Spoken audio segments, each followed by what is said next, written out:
For a long time, the world of Pokemon was at peace. Despite there being a few disturbances to that peace, heroes came to restore it. Until one day, a cataclysm of darkness destroyed the world, corrupting nature itself, ruining cities, and opening the path for the current empire to take over. They overthrew the world police and the Pokemon Association, then hunted down the strongest trainers in the lands to secure total control over everything. This is Pokemon Cataclysm, and this game starts off real rough, like the whole world is pretty much screwed. But you know who can help it? You!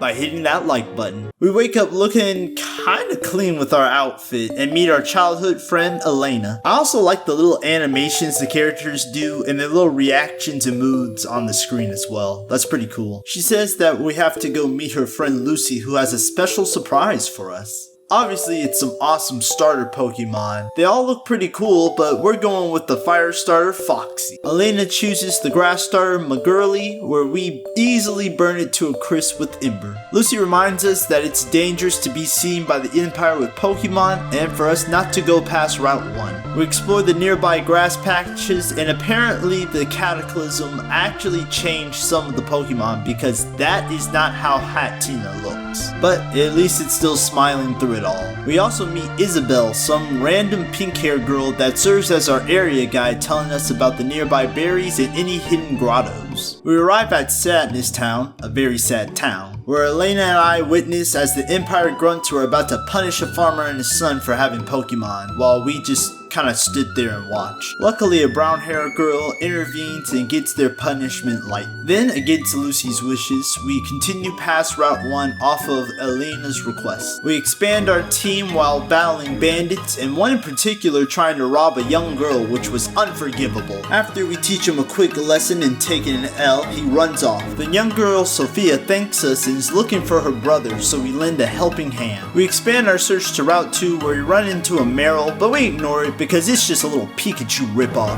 and it's not like we need it anytime in the future or anything. Suddenly, her brother appears and without hesitation challenges us to a battle because he thinks we're a bandit hurting his sister. The battle's going well until he starts boning us with his Cubone, mainly because most of the team's weak to ground moves, but we get Cubone down low and we can definitely outspeed it, so now we lose. If only we had a water type on the team. There we go, an awesome Corphish. Now it's time for a rematch.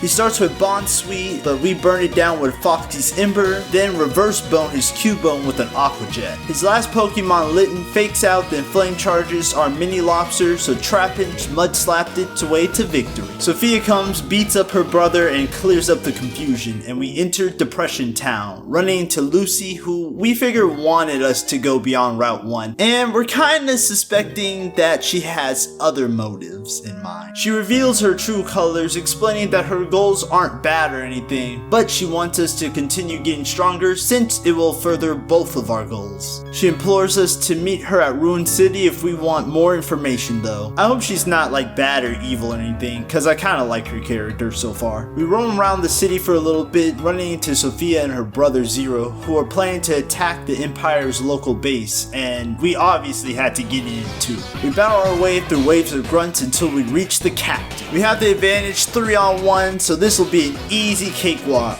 A few moments later. Okay, so reinforcements are here. Now we gotta change the plan a bit. Sophie and Zero will take on the reinforcements while we take on Captain Lionel. We start with our Mareep versus his Bidoof with Aqua Jet. Wait a minute, why does it have Aqua Jet? We paralyze it and launch some Thunder Shocks at it, but it cuts right through our wool, beating Mareep. Waltz comes in, tanking an Aqua Jet and slamming it with 2 confusions. Zora comes out, so we swap into Foxy and try to Ember it to crisp while it counters with Shadow Sneak. Luckily, we're blessed with Burn on it, so it faints as well. His last Pokemon is a Stuffle that tramples Rolts with Bulldoze, so we challenge it to a Bulldoze battle against our Trapinch. Trapinch comes out on top, winning us the battle. Sophia and Zero beat the rest of the grunts, and we decide to put the old captain into a nearby container. We also take this ruin thing he had. We get out of town before Empire reinforcements arrive, and it's barely been 5 minutes and there's already a bounty on our head. So now we got bounty hunters after us. Yay! We run into Elena, who challenges us to another battle. We send Starly against her Baneri that shows off its fierce kicks, which I think is the fairy type equivalent of double kick. We forced her to waste her super potion before getting knocked out the air with return. And apparently this bunny's built different because it has Moxie. So before we allow it to show its sweeping ability, we take it out with Trap Pinch's Bulldoze. McGurley comes out but meets a fiery in from Foxy's Ember, and last up is Eevee that Corphish easily washes up with an Aqua Jet. Elena gets a little upset that she couldn't beat us, but we encourage her to keep going, which cheers her up. Also, we're the main character, so of course we're supposed to beat her. Also, not only are bounty hunters chasing us, the Empire's elite hunters are attacking us as well, making our situation even better. We deal with the Hunter Pell and tell Elena to go north so she can meet up with Sophia and Zero. We arrive at Ruin City and some guy's trying to rip me off, attempting to trade my awesome Starly for his stupid Pidgey. He literally says how Starly is so much better than Pidgey, so why would I trade that? Come on now. Sophia and Zero meet Elena, who aren't too sure about her, but we reassure them, and she reveals that she beat 6 grunts who are actually hunters, which is a level above a grunt, so that impresses them. Zero lays out the plan that we're boarding the Empire ship to take us to the Empire capital, but first we have to borrow some Empire uniforms to fit in. Watch out, watch out, watch out! Well, shit. Okay, I have to admit, that was pretty funny. That was a very funny scene. We board the ship and try to act natural while gathering information. A pink hair girl asks us to find her sister, so we start searching the ship, which kinda gives me Major SS and Find the Hidden Child vibes. We find her in a room, and isn't this the same girl that helped out the farmer in Sad Town? Her name's Madeline, and she vows to be the strongest trainer in the world and challenges us to an epic battle. And why is this thing level 16? Her Dragoni destroys both Starly and Marie instantly with Aqua Jet. Corphish comes out putting it in a vice grip while it lays major damage on us even though we resist its water attacks. We finally pinch it down and I'm real scared of what the rest of her team looks like. So like any newbie trainer, she only has the one overleveled starter, making it pretty easy for us to take the rest of her team out. She admits that she still has things to learn, but declares us to be her rival and heads off to dinner with her sister, after she accidentally trips on the floor, which was pretty funny. We run into Zero and Sophia, who informs us that Elena hasn't returned from taking inventory and may have been captured. We go to the lower floors and our suspicions are proven right when some Empire hunters attack us. We fend them off and rush deeper into the ship to save Elena, where we actually run back into Lionel again, who apparently got demoted to grunt status. So now he can't pay his bills and they took his house. That's rough, buddy. But to make things worse, our character doesn't even remember who he is. But I don't blame ourselves, because how can we remember all these different evil team captains and stuff? Like, come on now. In blind rage, he attacks us and his stupidly strong B-barrel barrels its way through Mareep and Corphish. Staravia puts a hard stop on it with Wing Attack though, along with his Zora as well. We challenge Stuffle to another Bulldoze battle against Trapinch, but low sweeps instead, forcing Foxy to burn it down with Ember. Suddenly, Foxy starts evolving into Fox Army and is now Fire and Steel type. We arrive at the innermost part of the ship where they're keeping Elena, and it's surrounded by grunts. While Sophia and Zero take on the grunts, we take on the captain of the ship, Captain Adrian. He starts with a Lombre that's an instant mistake because Staravia Wing attacks it out of the way. Seadra comes out landing a good water pulse on Mareep while it charges up, but couldn't finish the job and gets crit Thundershock. His final Pokemon is a Wooper, so Staravia comes right back out and Wing attacks it to death. Good news, we got another Ruin thing. Bad news, that pink hair girl from earlier, her name's Angelina. And apparently not only is this little girl a commanding officer, she's also an Inquisitor, which is a level above a Hunter. And she's the best Inquisitor in the Empire. Then sends her Salamence out to kill us. So like the rest of the world, we're screwed. She asked if we had any final words, and I never thought I'd go out by the hands of a child. Suddenly, the best character of the game comes in for a rescue, Lucy, revealing that she was a double agent against the Empire. She prepares to face off against Angelina, but it was all a fake out as Lucy used her Dragonite to help us escape. Angelina declares that now they'll be issuing a global hunting order, meaning our bounty went up, and now with Lucy on our side, we're no longer just small fries to them, and that she'll be personally hunting us down. Yay!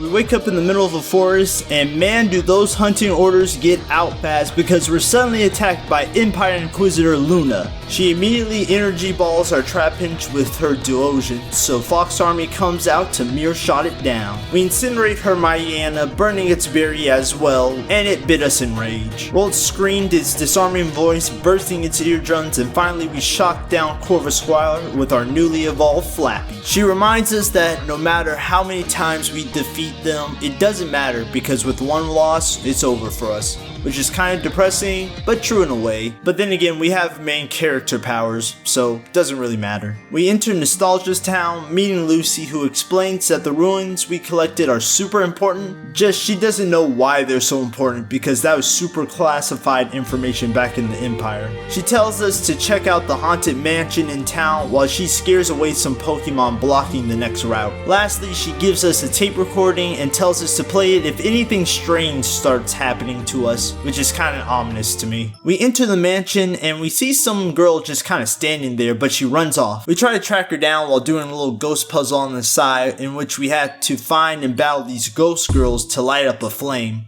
Similar to the Poe-Sister puzzle in Legend of Zelda Ocarina of Time. With the candles lit, we entered the locked room running into the girl again. Her name's CL, and apparently during that puzzle we were able to free the girl's trapped spirits inside the mansion. She challenges us to a friendly Pokemon battle, leading with a weird looking Hatchram that drain kisses our Trapinch out. So Fox Army mirror shots it down, then incinerates it for good measure. Now she sends out a weird looking Shuppet, defeating Fox Army, but Staravia Wing attacks it down, getting burnt in the process, of course. Her final Pokemon is a normal looking Vulpix, so we drench it down with some Bubble Beams and Aqua Jets, ending the battle.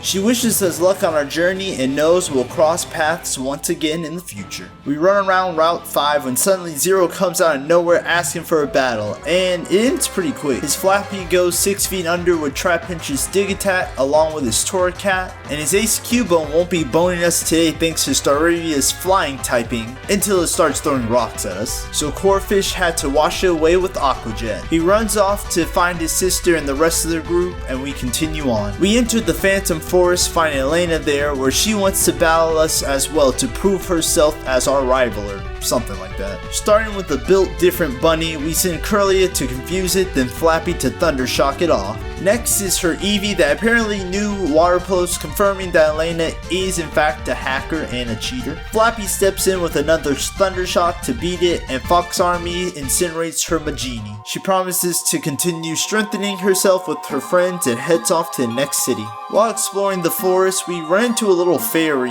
and follow it up to this blue campfire. We get close to it and suddenly we're teleported away to somewhere else. Since this qualifies as something strange and out of the ordinary happening, we play Lucy's tape, who explains that we've been sent back in time. She also adds on that we need to go to the local Pokeguild for membership or they'll lock us up since we have no legal documentation in the past. We explore the past route where things are looking a lot brighter, lushful, and overall not depressing. We get to the City of Love and know it's not Paris, where somehow the Empire's attacking the local mall. We team up with a member of the Pokeguild to take out the hunters and force them to retreat. And actually, the person we helped was the leader of the Pokeguild, Axel. And I'm not gonna lie, I really do like his character. He looks really fun and exciting to be around. He tells us to meet his office for registration. However, when we get there, a young lady named Elisa doesn't approve of us since we're an unknown outsider. And there's certain rules and regulations you have to go through to be an official member. So we settle things with a good old Pokemon battle where we hands down countered most of her Pokemon, so it was more of a walk in the park. With her out the way, we get our Pokeguild badge and travel back to the present to Hate City and meet up with Lucy. She explains that we are able to time travel thanks to the runes we have, which also explains how the Empire got to the past as well. She tells us the next ruin is in the stadium northeast of the city. They'll go make a distraction so that we can sneak in and take it. But before we enter, Madeline stops us.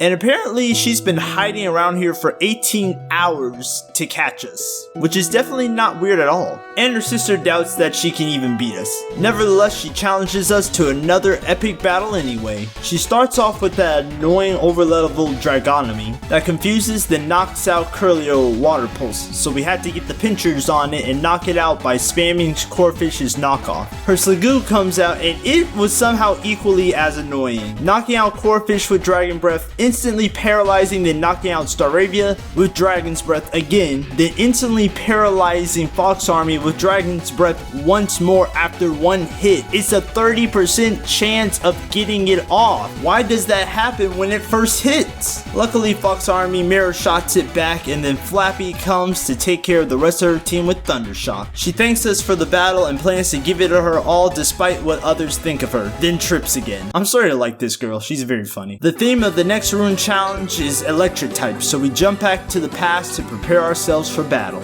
After going through a more simplified version of Lieutenant Surge's dumb gin puzzle, we reach the Captain Electra. She starts with an electric against our Flappy, both of them chipping away at each other, with electric winning by just a spark.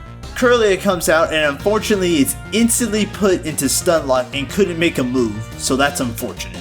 So Vibrava had to come in defeating it with Dragon Breath, followed by her Magneton that was beaten with both Dig and Dragon Breath. Next is her Lantern, where we almost one-shot it with Dig, but it's a bit tanky and Bubble beams us down. Ivysaur slashes it down with Razor Leaf, and her last Pokemon was a Plusle that couldn't do much. You're a captain of an evil team protecting a sacred ruin, and you said Plusle's my best bet. Come on now. Despite her losing the battle, she refuses to give the ruin, so we simply just take it. Them's Apocalypse rules. With that, the demo run is over for Pokemon Cataclysm. You should definitely check out this video right here for another awesome Pokemon fan game.